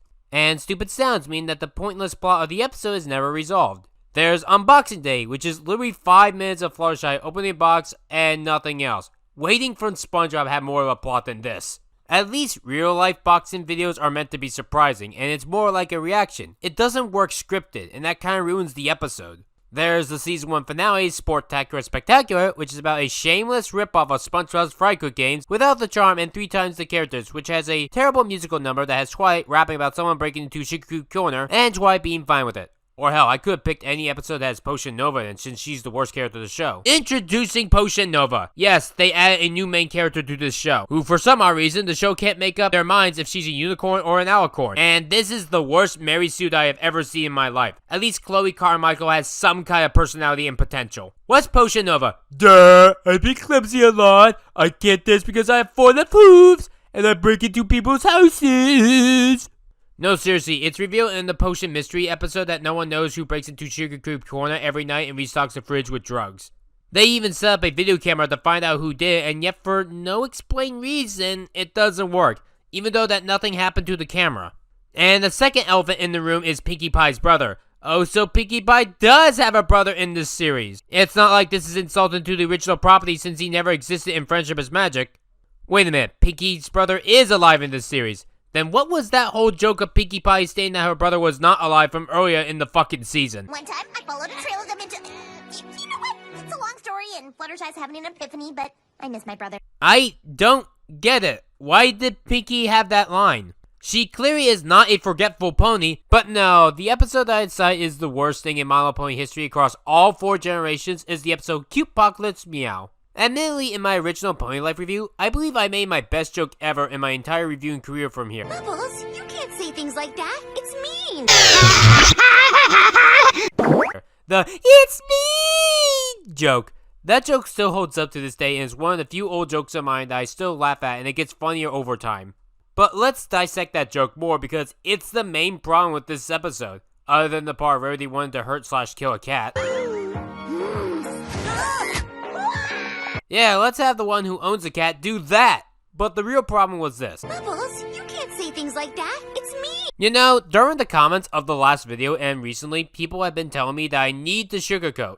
I will admit that there is a time and place that sugarcoating can be a good thing. as long as it is used lightly on a silly subject and not on a serious matter. But no, this episode states that you need to sugarcoat everything! You should sugarcoat everything! People have told me that this was sarcasm, and I find that bullshit. And even if it was, it has two problems. One is the fact the target age demographic for the show will not understand sarcasm, so they might take Piggy's advice seriously. Two, and more importantly, the episode goes out of its way to show that sugarcoating was the right thing to do. All I did was tell the truth. Did, but this time it came out too mean. How the hell do you make it come out right then? To me, telling the truth bluntly is how we move on. But no, sugarcoat everything. Imagine sugarcoating all of 2020 when a whole bunch of shit happened. That would be awful to do. And yes, this episode came out in 2020, and I know it doesn't take that long to animate this show since it had a coronavirus joke, and Fluttershy explained that 5-minute videos do good in views. I can ignore the terrible art perspective, the fact that Bubbles the cat talked despite other cats in this universe not talking, and even the stupid mannerisms throughout the episode.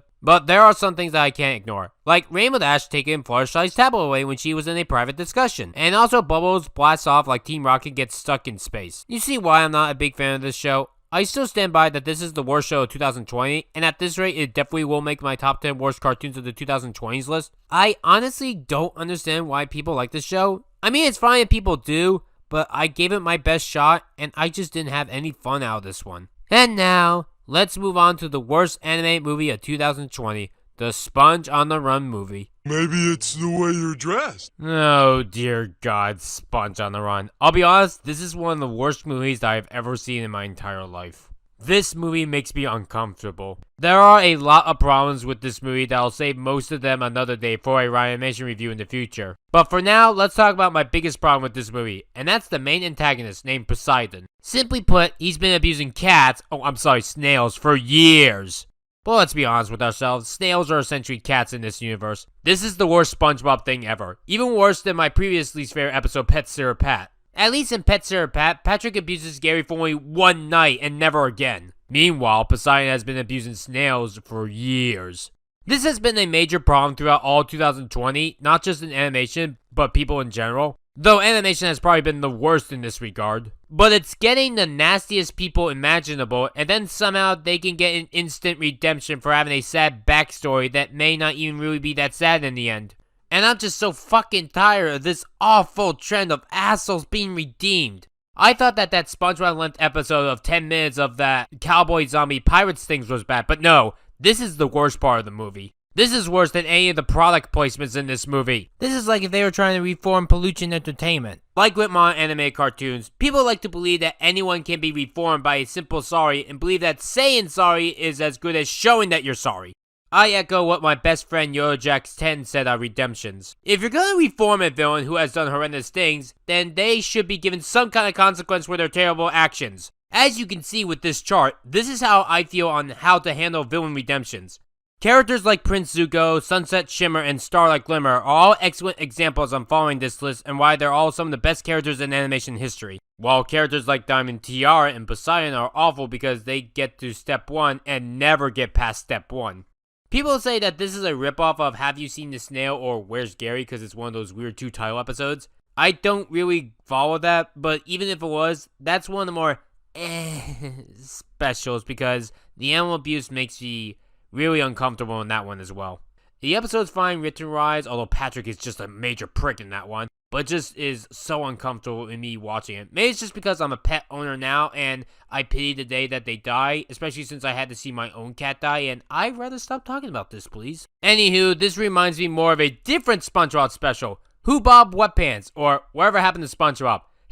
Perfect name for right now. Heck, you could have called the movie that. I bring that up because that one had the gang go out of town and act like assholes. Kinda like in this movie. They even made SpongeBob and Patrick unlikable with their cliche joke of splitting up. Here's the thing, if you're gonna bring up the cliche, you don't just follow it straight and that's it. You have to subvert the cliche, otherwise you're, well, cliche. By the way, the Camp Coral shit that you might be wondering about is really forced. Like, you could take it out of the story and nothing would change about this movie, which makes it even worse promoting it in here. Sad that this movie sucks because it has the best animation out of all the 3 SpongeBob movies. Anywho, with that all said, now it's time for the 3 worst animations of 2020. And the top 3 worst animations of this year all make my top 10 worst animations of all time. I will destroy you! Congratulations, Tangled Season 3. You now get to be part of the list of shows that I love that have that one terrible season that I need to review. You get to join the ranks of Total Drama Season 5, Legend of Korra Season 2, Danny Phantom Season 3, and Steven Universe Season 1. But this Tangled season is not only worse than all those seasons, but it might just be my least favorite season of a TV show ever. Yeah, we're in the top 10 worst animations of all time for now, sure. A lot of you guys were curious about what my thoughts on the Tangled TV series were when it was still airing. After all, it did start when I first started doing this review show of mine. And my main thought is that this show is a piece of shit, and you can blame the final season of the show for everything that I hate about this show for. When I get to my Disney marathon and my Ryan Animation review on this show, I'll go more in depth more of my problems there. But all of my problems, believe it or not, stem from only one character. Throughout the entire series, there are only 2.5 characters that I hate. One is the main antagonist, Xantiri, and that is solely because she is boring and unmemorable.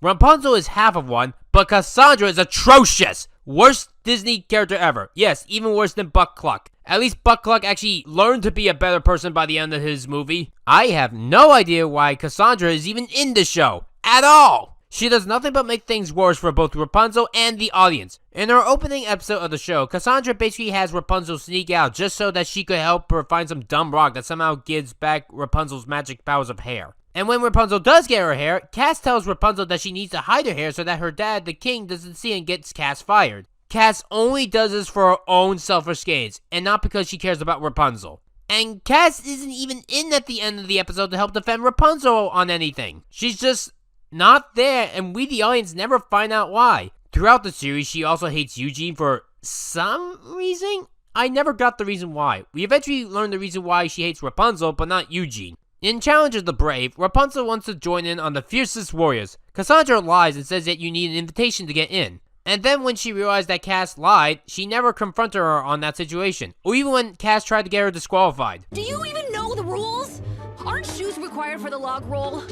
Ugh, somebody check the rulebook of the Brave! Keep in mind, Rapunzel and Cassandra are supposed to be best friends for the whole show, and yet Cass is a constant bitch towards Rapunzel, more than anyone else. Why are these two friends? I don't get why. Cass is just abusive towards Raps. The worst of this is in the episode A Tale of Two Sisters. At least every other episode prior had some sort of comedy in the episode. Because Eugene, the best male Disney character, is not in this episode, we can't get his charm in this. And instead, we get scenes of Cass being a bitch toward Raps, including her attempting to murder Rapunzel because she accuses her of holding a memory of Gothel from Cass. You know, Mother Gothel, the antagonist of the first movie, and how everyone in Corona hates her, and for some reason Cassandra still defends her dead mother despite her abandoning her. And yet Cass still loves her for some odd reason. Oh, but Cass realized that Rapunzel was right later on in the series finale. I don't give a shit! When you have someone trying to murder you, you have no right to forgive them! And you know what? For fun, let's play a little game of compare and contrast. Let's look at Ralph and Vanellope from Wreck-It Ralph 2, and show that Ralph is a better friend to Vanellope than Cassandra is to Rapunzel. I got a best friend who just happens to be the coolest kid in the whole arcade. Thanks, pal. Rapunzel, there is no bond between us anymore, got it? The sooner you can accept that, the better off we'll be. She wants a new track. I'll give her a new track. She's gonna love this. What an amazing track! Thank you, Ralph! Thank you, thank you, thank you! You haven't called me Raps since... Oh, don't read into it. I'm going to miss you. You'll be fine, too. Goodbye, Rapunzel. What? No! And people still say that Ralph and Vanellope are toxic. No, Cassandra and Rapunzel are. I said that Raps was half bad because of her accepting all the bullshit that Cassandra has done. Oh, and by the way, it's only because Xantiri turns on Cassandra in the final episode why Cassandra becomes a good guy. Had Xantiri not turned on Cassandra, Cassandra would have been completely fine killing Rapunzel. Cassandra, okay, how the hell do you pronounce her name again? They literally use both pronunciations in the show. The MLP movie even had this same problem. The only reason why Fizzlebop Berry Twist even becomes good is because the Storm King turns on her. But at least in the movie's defense, this all takes place in a day or two for Fizzlebop to change. But Cassandra here has been like this for years. Hey, here's a fun idea. What if instead of killing Aku and Samurai Jack, we reform and instantly forgive all of his atrocities because he was sad and let him free? If that sounds like a bad idea, which it is, then you see the problem with Cassandra. Not only does she do horrendous things to Rapunzel and to everyone in Corona, but she gets off scot-free with it. This is worse than Poseidon because at least SpongeBob only had to talk to him once to fix him. Here, Rapunzel spent years trying to fix this cunt. But seriously, if there's anything that is hard to go back to, it's the fact that this kingdom's named Corona. Her clean death was more than you deserved. The original Loud House I was a bit harsh on, but I got nothing to change for the first one, so I'll just keep it the same. So Forget About You is about Lenny being an abusive manipulator and wanting Lori all to herself. No, seriously, that is all that I got out of her from this episode. And this is her being intentional. What do I have to do to mess up Lori's reputation? So yeah, anyone telling me that Lenny doesn't know better loses every excuse right here. While this episode Lenny may be my only problem, wait until the next one. Lori may be a worse character for teaching this old cliche message here. When a girl picks on you, that only ever means one thing. She likes you. But this episode here, I thought Lori was fine. It's Lenny that is a piece of shit. You remember that one bad MLP episode with Rainbow Dash stopping winter? Well, it's literally the exact same problem here, except worse here because at least that episode, besides less personal things happening, Rainbow wasn't directly attacking anyone, and that episode had at least good humor. Well, this here has good humor as well, but every time they tell a joke, Lenny ruins it by simply being annoyed or not being interested. And damn it, Loud House, that tour guide was funny. Why are you ruining good characters? Oh, and before I forget, Ryan is in this episode for another crossover shit, but that subplot is entirely pointless and you could have cut it out and you have lost nothing. She gets more crossovers than the Cleveland show. There's a reason why people call Ryan's show the Mexican Cleveland show. Why is that show still on again? People say that Lenny is a dumbass. I mean, after all, we see her talk to a fucking puppet in this episode as well as getting advice from Lily. But what people don't know is that Lenny is self-aware of her shit like Dee Dee from Dexter's Laboratory. And I talked about this before in my Cartoon Network 64 episode with that. But at least Dee Dee had good episodes like the Muffin episode. If you want to talk about dumb characters I actually do like, look at Akko from Little Witch Academia. Akko is a better dumb character, mostly because she never affects anyone or ever tried to intentionally ruin other people or even piss them off. She just focuses on her studies and adventures, and also she's a comic relief when Susie messes with her, so there's that. Here, Lenny is doing this for her own selfish reasons. And now for the Canadian episode. I mean, Schooled. Alright, let's address the elephant in the room. This episode was written by Canadian people, and because of that, that means I automatically can't hate Canadian stuff. This is what people constantly told me, and I'm gonna explain why that's a problem. One, if the only people that made Coal Black and the Seven Dwarves were black, would it mean that it's not racist? Also, Baby's Kids was made by a black person, and Bruce W. Smith's works, I'm half and half on. And two, being a different race isn't an automatic defense. For the Loud House Schooled, here's why I don't like the Canadian stuff. It's the same fucking joke over and over again for half the episode. Why is there so much snow? Because Canada. Why is there hockey in class? Because Canada. Why is there so much maple syrup? Because Canada. Nicky even gets deported all because he doesn't like syrup. Not because he did some sort of crime, but just because he does not like pancake syrup. That's stupid! The problem isn't so much that it's racist or offensive, it's the fact it's the same joke repeated. And in comedy, repeating yourself is bad. I am aware of running gags, but you kinda have the gag be good the first time around in order for the running gag to be,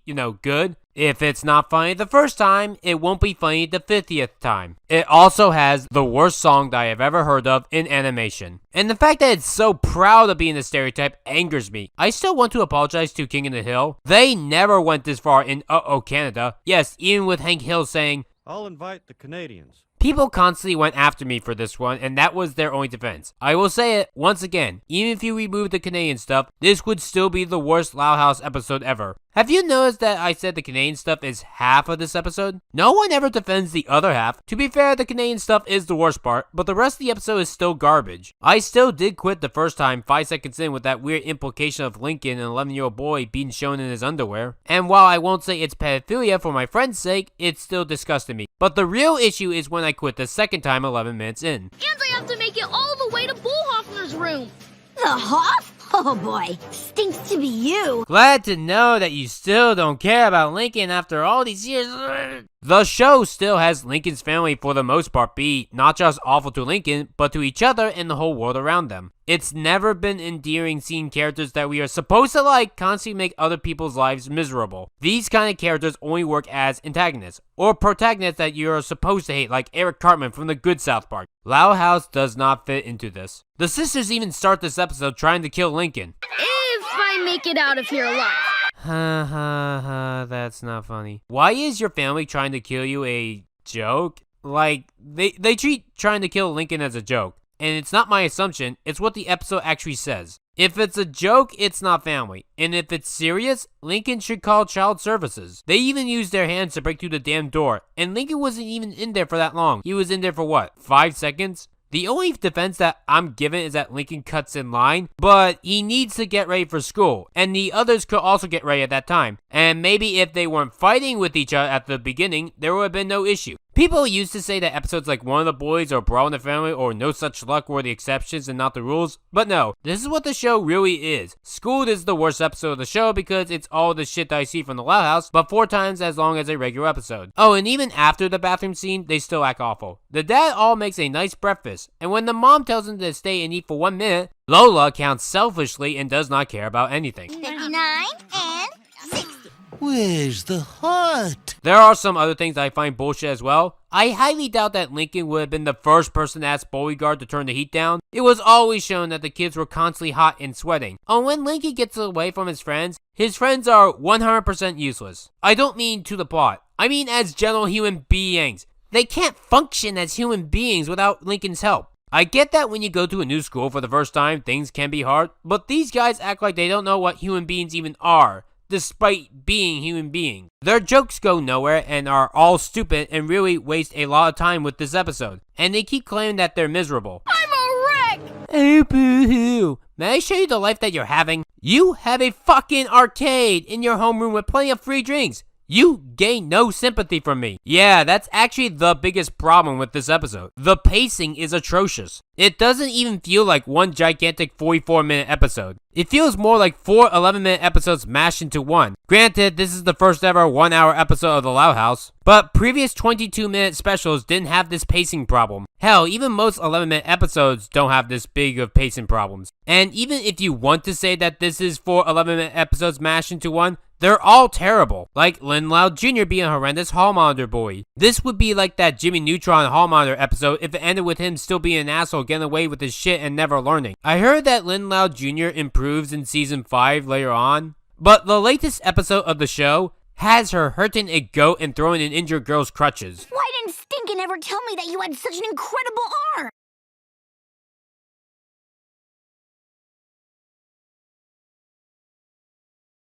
Why am I supposed to care about Lynn Loud Jr. again? Maybe if you respected your brother, he would tell you things. Maybe you should stop calling him Stinkin'. Lenny's plot. Oh god, Lenny's plot. The joke is that a high school student that's either a junior/senior is now in preschool. The joke is that Lenny is a dumbass blonde. This joke was run into the ground decades before I was even born. I highly doubt the same joke told over and over again for half a century is gonna be funny. And the fact that the teacher assumes that Lenny is the volunteer student just pisses me off even more. How would I improve this joke if I wrote this episode, keeping the same formula? Well, maybe show Lenny having a terrible time in high school now without Lori's help. And maybe Lenny gets bullied a lot, and maybe she hears about a volunteer student for preschool. And what Lenny could do is lie about being that volunteer and thus allowing her to go to preschool. But then it could be shown that Lenny is actually supposed to be a teacher and not just a student there. That would be clever. Instead, it just makes Lenny Loud look unhealthy. Like, I don't trust her around children after stuff like that. I remember my life as a teenage robot even doing this plot, and that was my least favorite episode of the whole series, FYI. But at least that one, Jenny didn't want to be in that preschool.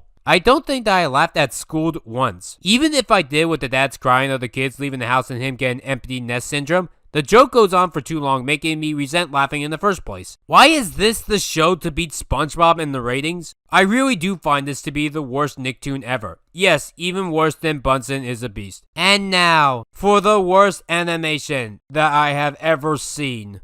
Burn it. Burn it!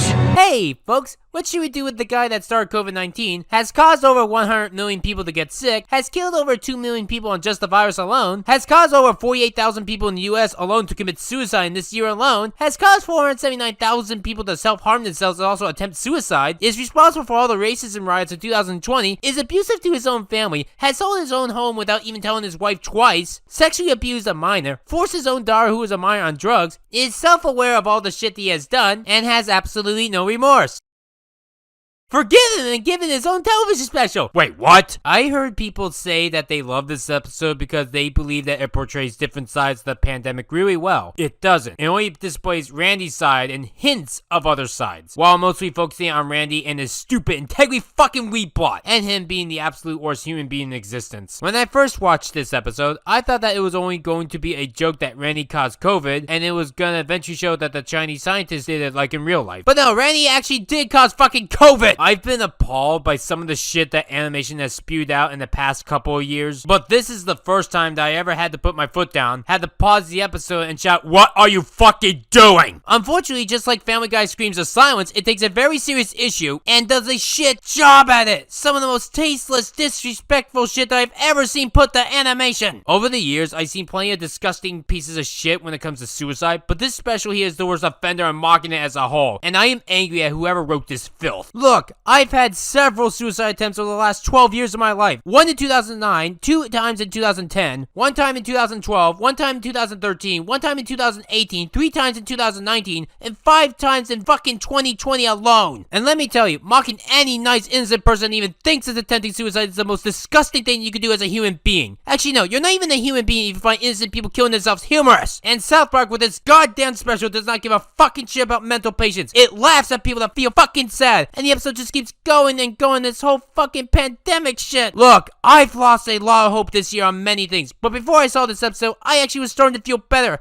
Then I saw this shit and actually had a panic attack. You should fucking not get a panic attack after watching South Park! And if you're fucking depressed, take medication, get some therapy, get help, get anything to help you pull yourself out of that hopeless pit! This episode is not even funny. It has characters like Butters and Stan just feeling fucking depressed, and I completely understand why. The stupid fucking mass debate. Hey, South Park, this was a May 2020 issue, not September 2020 when this shit came out! There's also that stupid Black Lives Matters bullshit, and we have Donald Trump shoot the Pangolian. The joke is that I'm supposed to hate Donald Trump. Don't forget to get out and vote, everybody!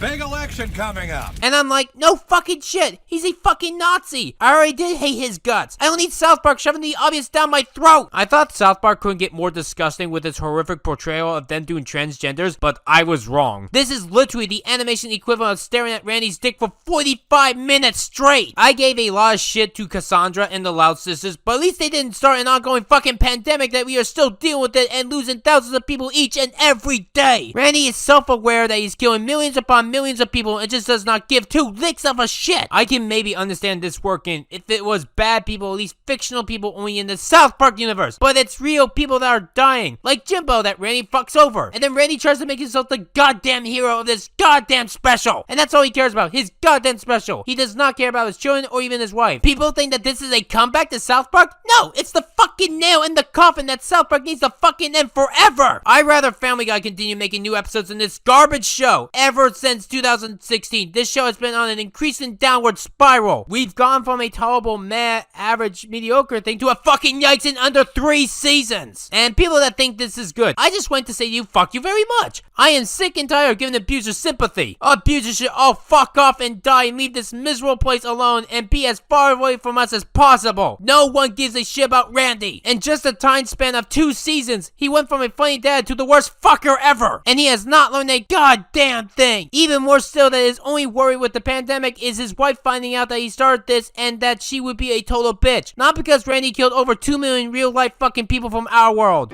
She's gonna be a total bitch about it. Randy is the worst character in media history, anime or not. Oh, and let's make Mickey Mouse an asshole to shit on Walt Disney some more because fuck Viacom. And why was this the only season 24 episode of South Park? Granted, I don't want a whole season of this shit, but I miss South Park being fun. That's why I love South Park. It was fun. It was funny. It was clever. Not this. If the logic of this episode was implied in Osama bin Laden has farty pants, we would try to give sympathy to Osama bin Laden. South Park is the worst cartoon of all time now because it repeatedly refuses to be funny and teaches actual horrific dangerous messages without even being self-aware that what it is teaching not only will lead to actual self-harm, but will also lead you to being dead or forgiving the worst human beings imaginable. South Park Pandemic is the worst animation of all time because it mocks people that attempt suicide or have actually committed suicide for the sheer joy of shitty comedy that no one wanted. I hate everything about this pandemic special. Look, it really was hard for me to enjoy this South Park Pandemic special, but I really do find it the worst animation of all time. And maybe it could have been better if Randy was a better character, but it's hard for me to side with him when he abuses his brother-in-law. You could just be sick again because you're a fat fucking alcoholic, and I am not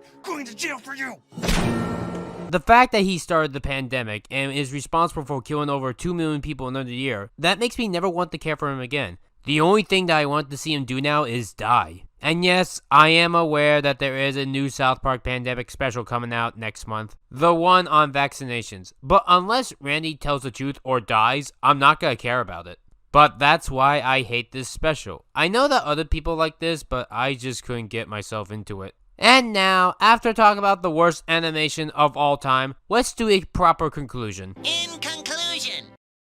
And that was my top 20 worst animations of 2020 list. The better version. Have you noticed that not much has changed? Just my approach to it being better, but the points remain exactly the same? Like 95% the same? I just removed the parts of me criticizing real people and having a much calmer tone. Like a sugarcoat tone if you prefer. And this is more or less what I should have done the first time. Like I said, I still find 2020 to be the worst year in animation history, because most of the animations from this year were shit. And I didn't even cover all of them. I still didn't even cover the one on Barbie, where they basically do a live action sketch but with animation. A lot of animations from 2020 really force politics down your throat, especially in the second half of the year. And a lot of shows did this. Steven Universe, South Park, Arthur, Barbie. And this wasn't even good politics. Not the come to your conclusion kind. What they actually did was the agree with me or die kind of politics. AKA the worst kind of politics. Or rather, modern politics. Which is something that I want to see die for good. But with animation unfortunately becoming more far left leaning, well, we get Amethyst saying, don't be racist.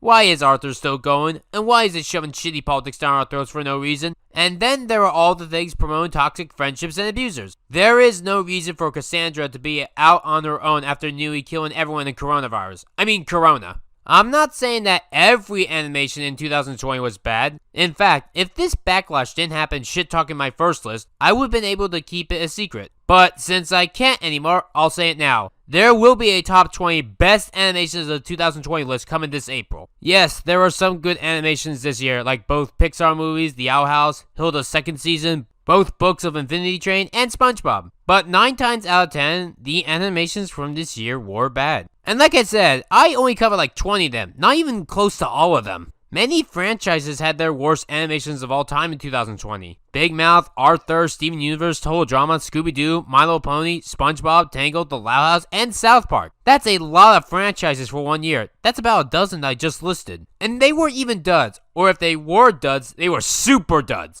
All of these, their worst, would make my top 100 worst animations of all time. They were all just so fucking garbage. And now we get to the part of the video where I tried to elaborate my apology better. Power Loud Girl said I did not do a good job, while Crimson Mayhem said that I did. In my notes, I mistakenly called Crimson abusive, which is something that I want to retract. That was wrong for me to say. And he told me some personal stuff privately that made me see things in a new light. And I'd say that in a good way, not in a bad way like those Steven Universe PSAs. Could I have done the apology better? Absolutely. If you want honesty, I wrote that video in only an hour. I rushed it because I wanted the backlash to stop. Backlash is like wildfire, and responses are the water to put it out. And the longer you let the backlash spread, the worse the backlash. That's why I made it as fast as I did. And throughout this whole week, I received nothing but suffering and abuse. A couple of my former friends did cut ties with me. One was so abusive that I had to block her on Discord. And is currently trying to gaslight me and one of my closest friends as revenge and claims that it's a war. Even said, congrats, you earned my hate just to spite me. I also want to apologize for using Louis Orchard's logic in the original video. It was wrong for me to do. I don't remember if I thought it was smart or funny to do, but it was wrong for me to do. Some people have asked why I did those long videos. The first Louis video I made because I didn't like her bullying bullshit, and so I did a video calling her out. But over time, I did not like how that one was, so I made a second one to prove my points. The third one for money, and the fourth one was something that my friend wanted to make with me as a collab. But she bailed out of it, and so instead of just leaving it in the dust, I just had Dashi do it with me. Also, there's nothing new underneath the sun. I have a YouTube inspiration chart here, so many of my points and ideas and maybe even jokes come from other YouTubers. Over 20 people read the script for that video, and all of them approved pointless drama. I had other mistakes in there prior, and the people helped me out on how to improve that video. I'm gonna leave all my past videos up from now on to show how far I have come. So this wasn't even a just all my thoughts and no open mind feedback. I got actual feedback from people. A piss poor attempt? Well, maybe, but I don't know everyone's perspective. Some will say that, but others have told me that I have done a really good job. I didn't call my video pointless drama to sweep it under the rug. I called it that to gain people's attention. I originally was going to call it my apology to Crimson, but I didn't think that people would have noticed. And what do you know, calling it pointless drama worked out better. Lexi was right on one thing. Criticizing your points or arguments is not the same as hating you as a person. I am sorry if I came across as conflating the two. I never meant to conflate the two. I want to make it clear that I am not a perfect person. I doubt this would even be my last apology video. But this will be the last one for now, hopefully. But one thing that I am getting tired of is when someone makes one mistake, a medium one like I did, it shouldn't be the end of their world. All humans make mistakes. If Twitter's motto wasn't age is just a number, then it would be no human can make mistakes. Twitter just wants you to be 100% perfect, which is why it wants you to read everyone else's mind for every 5 seconds of their lives. Why it took 2 weeks for people to notice this video, I'll never know. And why many people on Twitter took stuff from my video out of context and then not watching the full video, I'll never know either. I don't want to cause malice. I never do. Someone that I knew went after a former friend of mine and basically was dogpiling her. Something that I got mad at. When it comes to me hating people, I want them to be left alone. I never want people that I talk about to get harassed. And moving forward, you're gonna hear me talk about real life people less and less. Whether it be in the entertainment industry or even just random people on the internet. I also will think about jokes through more from now on. Did I deserve to be called out? Absolutely. Because of my dumb mistake, but you can't tell me at the exact same time that you guys who each did this went through your whole lives without making a mistake. This is why I want Twitter to die more than any of the other social media websites. It is worse than drugs. At least drugs we view as a bad thing. But no one will arrest you in possession of having a Twitter account or thinking that trolling is healthy. What we say now could damage us a decade later out of nowhere. Kevin Hart in 2018 lost his job hosting the Oscars. Why? Because he made homophobic tweets in 2009. You know, in the time period where LGBT stuff was technically still illegal. Our laws and morals change over time. What we may see good back then might be bad today, and vice versa. But I do have a suggestion going forward on how we can all avoid backlash like this. If you guys have a problem with me in the future, don't go to Twitter to shit talk me. And don't write shitty stuff in my YouTube comments. Talk to me on Discord. You're probably going to see me say shitty things in the future. But talking to me on Discord will help solve all of our issues. And I am talking about going through DMs, obviously. My Discord will be in the description. Generica Kitty made a video on me, but after I was able to talk to her and explain my side for 15 minutes straight, we were able to become friends again. Moonbeam also came back after my apology message. Oh, by the way, huge shout out to my current girlfriend / life partner Ouija Slayer for getting this out onto Twitter. If it wasn't for her, I would still be in hot water right now. She is a lifesaver for me. And that's all that I got. Alright, what are we doing next time? It's animation. Ah, goody. Finishing up part 2 of my movies list to close out this February. Alright, let's just get this over with. Star Giant Productions out.